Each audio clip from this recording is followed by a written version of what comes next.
Bien, estamos de vuelta en este su programa Yo Voto, Yo Decido, en el tercer bloque para seguir analizando los temas más relevantes que hemos visto a lo largo de esta serie de programas de docencia, gracias al Tribunal Electoral y a la Universidad Católica Santa María la Antigua. Y vamos a dar paso de inmediato a la lectura de algunos mensajes que nos llegan por nuestra cuenta de Twitter, @FTV05, y ya sea usted también nos puede seguir escribiendo a nuestra cuenta de Twitter o llamar al 230-1955. Y nos dice D'Angelo Ríos, no nos merecemos este tipo de campaña, muy baja y demasiado de dinero puesto a rodar.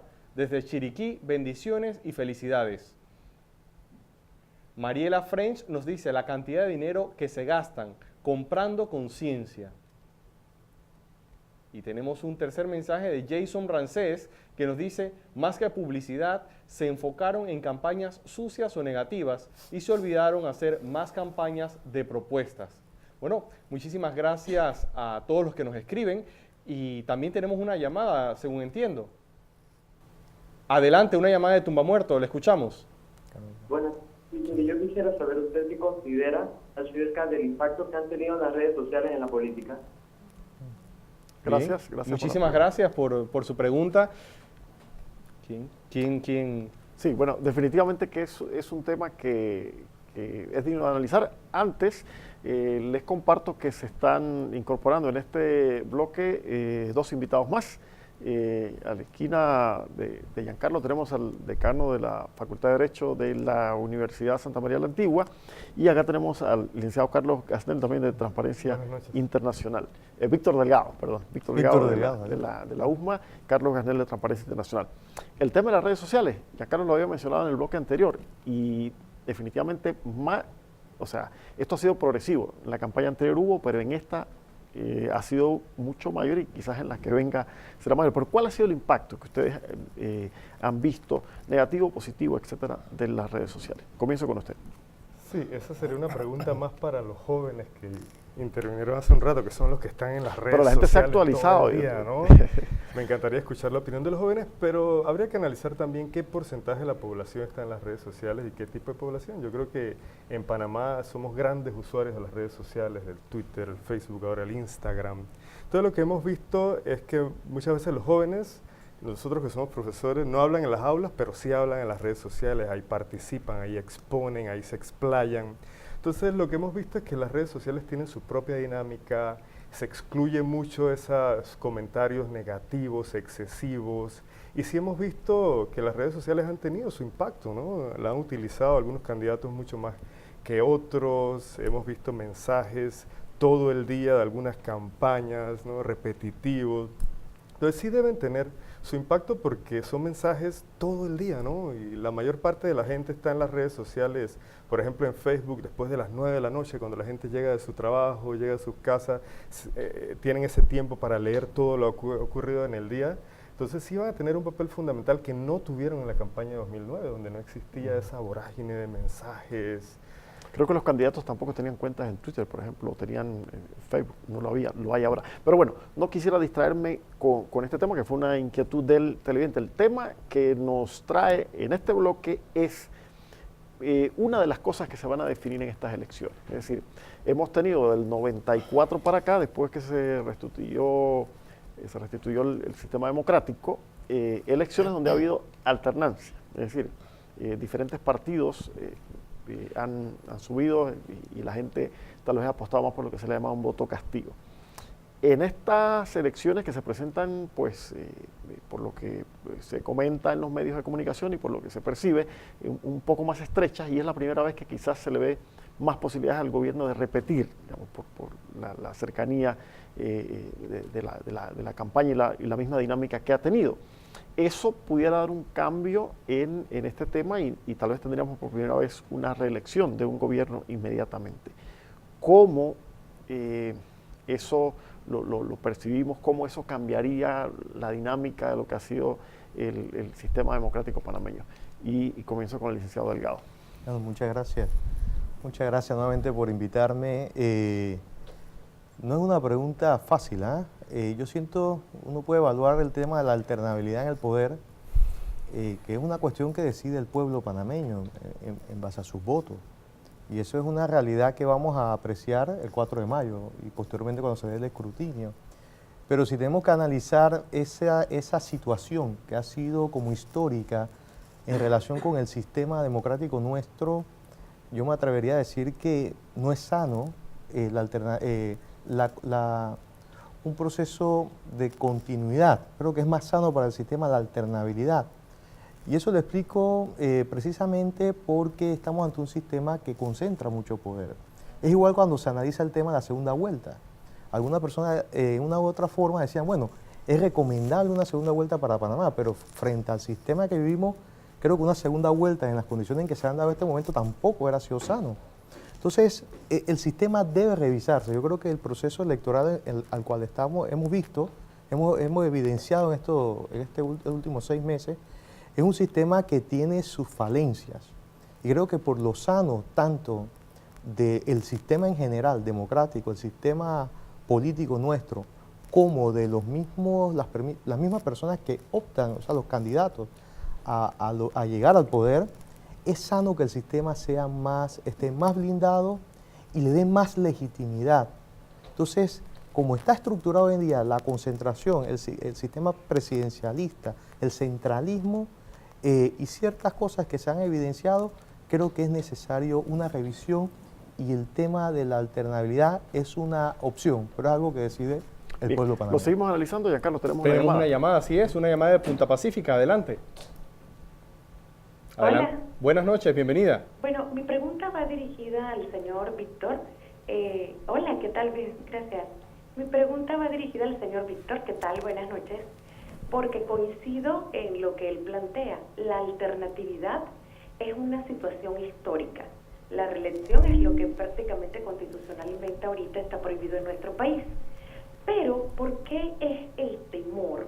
Y es un temor más bien que nos impida la continuidad de un gobierno, la continuidad de un partido político determinado cuando está, a mi criterio personal, haciendo cosas positivas en pro de un país.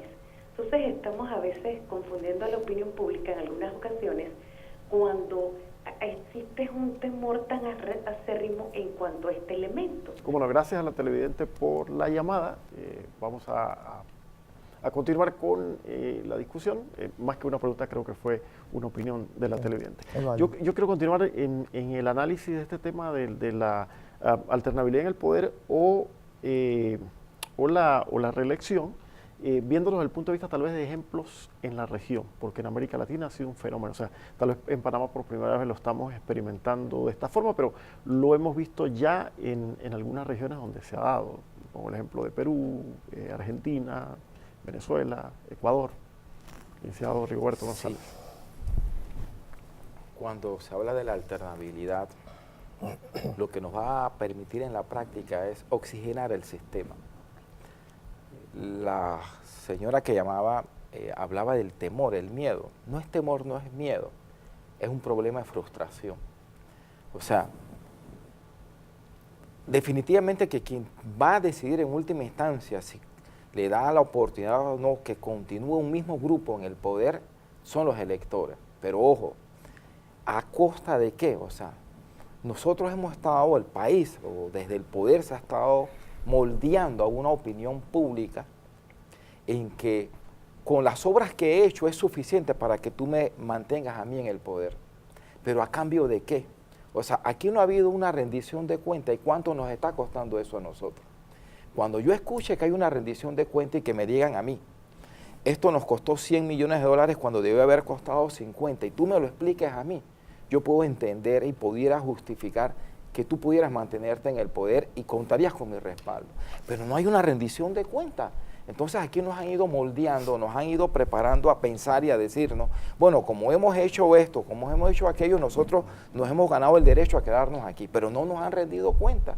Y el día que despertemos de esta danza de millones, entonces nos vamos a dar cuenta y nos vamos a encontrar con esa realidad que el problema es que se ha estado jugando con nosotros a cambio de tirarnos, o como cuando te llevan a una fiesta y te llevan y te van dando cosas llenas de un espectáculo, sin darte cuenta que lo que hay de por medio es simplemente un interés de mantenerme en el poder. Bien. ¿Con qué finalidad, con qué El objetivo? profesor Bien, Delgado- vuelvo la conversación con los jóvenes de la USMA, que también quisieran tal vez dar una opinión o hacer una pregunta con ustedes. Bueno, yo quisiera hacer una opinión y una pregunta a la vez, que es el tema de esto de la alternabilidad. Yo personalmente siento que la alternabilidad corrompe a las personas, que la no alternabilidad corrompe a las personas en el poder porque se apegan al poder y a la larga empiezan a amar al poder y a depender del poder. Y no solo eso, sino que la sociedad también empieza a depender de esas personas. Entonces yo quisiera hacer una pregunta a cualquiera de ustedes, a quien se atreva a responderla, que en vez de depender de una persona, ya sea si esta persona es buena o mala, no deberíamos en vez depender en las instituciones, dado que el cementerio está lleno de personas imprescindibles. Bien, quisiera contestar esa instituciones. pregunta, pues justamente es uno de los temas que se puso en el foro, el tema de la institucionalidad. ¿Y qué es lo que es institucionalidad? Y ahí es donde el país, respecto a la pregunta, si el país está listo o no está listo para continuidad, si es requerida la alternancia, si el electorado intuye cuando de periodo en periodo pide cambio, así como en un referéndum el pueblo intuyó que la reelección inmediata no era conveniente. Hay que ver en esta oportunidad que podemos estar ante un paradigma en el electorado va a decir, hombre, en estas circunstancias las condiciones que se han dado permiten que haya continuidad. Pero para ello, las instituciones democráticas son sumamente importantes, porque a medida que la Asamblea Legislativa cumpla con sus funciones, una Corte Suprema cumpla con sus funciones, el electorado podrá descansar en esas instituciones. Inclusive eso es lo que permitiría que los partidos políticos no solo funcionen cuando hay elecciones, sino durante todo el periodo de gobierno haya un rol que los partidos políticos tengan que jugar como parte de lo que es el sistema democrático. Pero como estamos acostumbrados a que cada 5 años es que cuando vienen las elecciones se activan los partidos políticos, se ha desvirtuado lo que realmente es el sistema democrático, como debe funcionar para que esos partidos políticos que probablemente fueron derrotados en unas elecciones, pues continúen.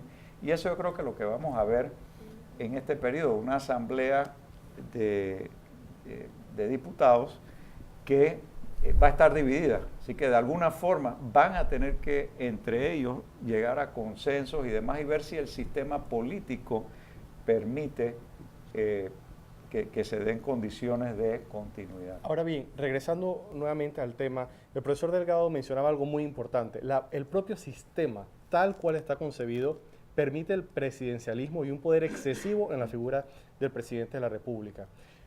La llamada de la oyente, de la televidente, muy buena, muy acertada, porque es parte de lo que se están planteando la ciudadanía hoy.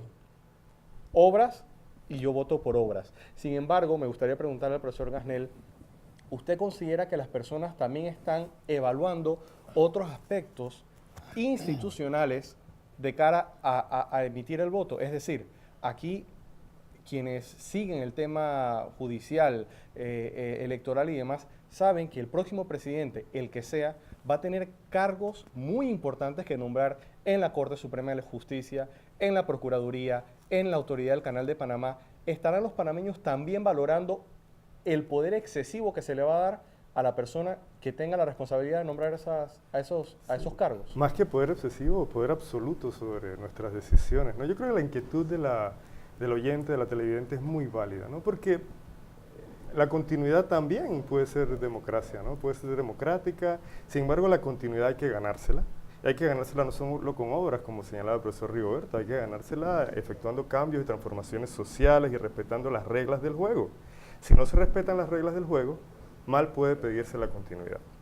Entonces, en ese sentido, la señora tiene una inquietud muy válida, ¿no? ¿Y por qué? ¿Qué hay en juego con la continuidad? Con nuestro sistema. Si un gobierno está por 10 años, tiene la posibilidad de nombrar muchos cargos importantes para el destino de los panameños. Magistrado del Tribunal Electoral, magistrado de la Corte, procuradores, y eso es otorgarle el poder absoluto a un grupo de gobernantes sobre nuestra vida, sobre nuestro futuro y nuestras decisiones. Así que eso está en juego en esta elección y la gente debe tenerlo muy claro al momento de emitir el voto, ¿no? Y lo otro que decía señor Haldo, vamos a ir a una pausa y lo seguimos cuando regresemos en el siguiente bloque. Tenemos que hacer una pausa en este momento, amigos televidentes. Recuerda accesar a nuestras redes sociales, Twitter, @FETV05, en YouTube, FETV Lo Bueno, y en Facebook, FETV Canal 5. Ya regresamos con Yo Voto, Yo Decido, y el tema de esta noche, 4 de mayo, cuenta regresiva.